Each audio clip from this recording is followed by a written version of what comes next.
How are you doing? Doing very well. You all set for a fun meeting? You know, from time to time, I like to get out from behind the news desk and out into the community. It gives me a chance to see how the issues are really affecting people, what they're thinking, what they're feeling. So that way, when the newscast does begin, I may be looking into the camera, but what I'm really seeing are all the faces. John McKay and News 8, covering the most important time in your life, right now.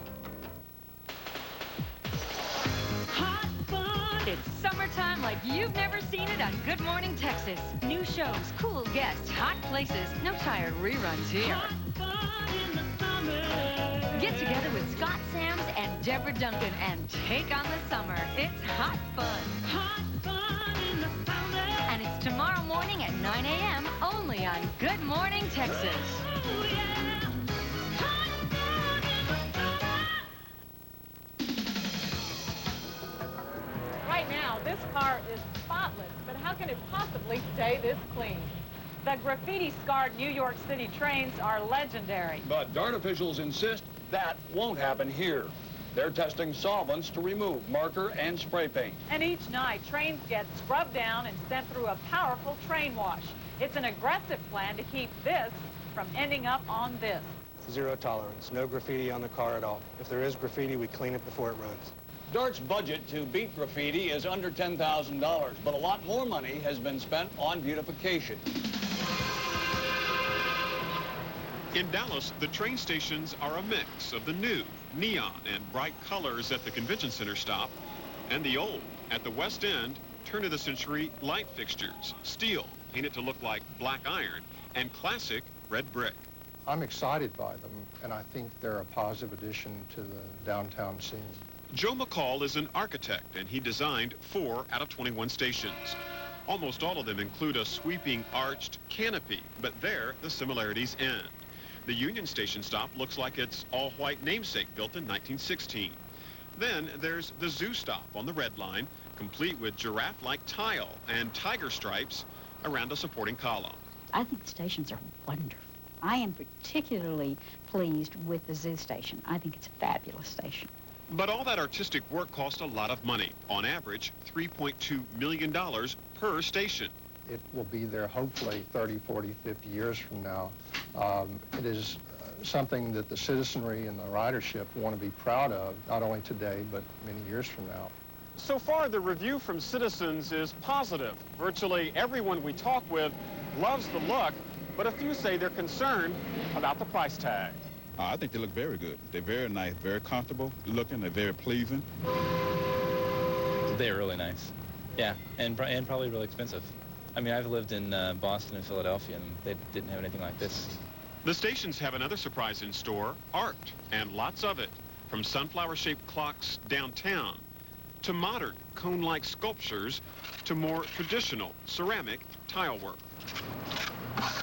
At the Tyler Vernon stop, Judith Inglese created 4 murals depicting the history of West Oak Cliff and its diverse population.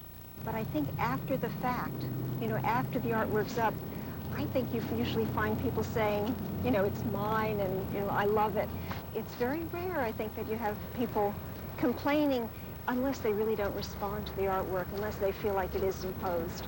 DART spent $50,000 on art at every station for a total of just over $1 million. It is a tiny percentage of the overall budget of nearly $900 million. And with it, DART has achieved one of its many goals, to create a look like no other train line in the world. So how many people will actually ride these rails? DART estimates 15,000 a day at first. And they predict that ridership will double to almost 30,000 passengers a day when the northern leg opens.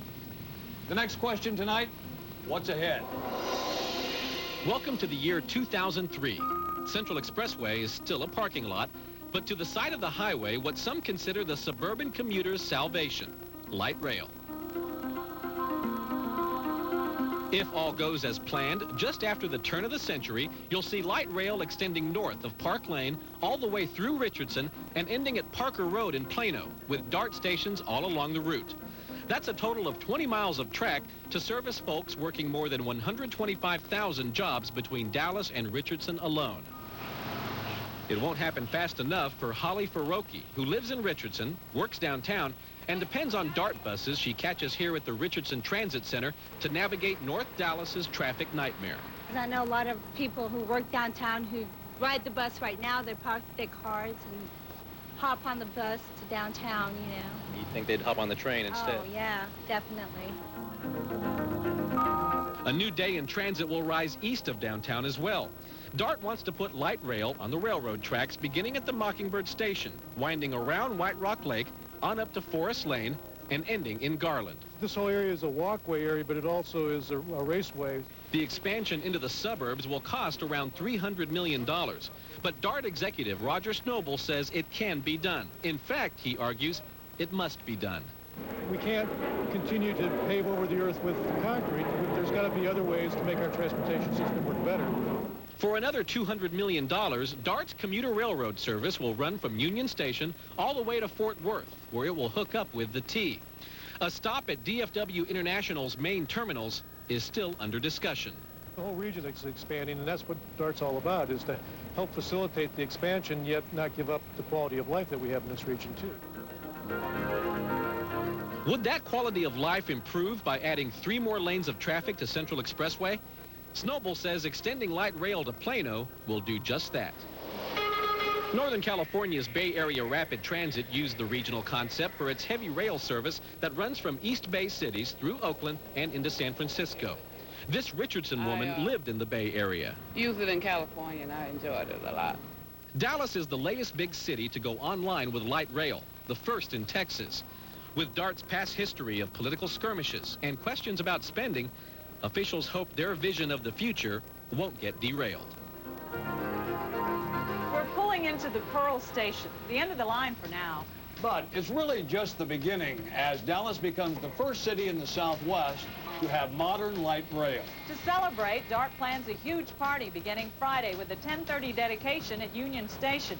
From noon to 6, entertainment and free train rides along the Pacific Avenue Transit Mall. And then on Saturday, from noon till 7, music, food, and free train rides at many of the rail stations, followed by a full week of free rides before regular train service begins on Monday, June 24th. DART officials expect confusion for a while. And that's understandable. But whether you are friend or foe of DART's light rail, there's no doubt that Dallas and its suburbs are on track into a new era. Thanks for joining us. Good night.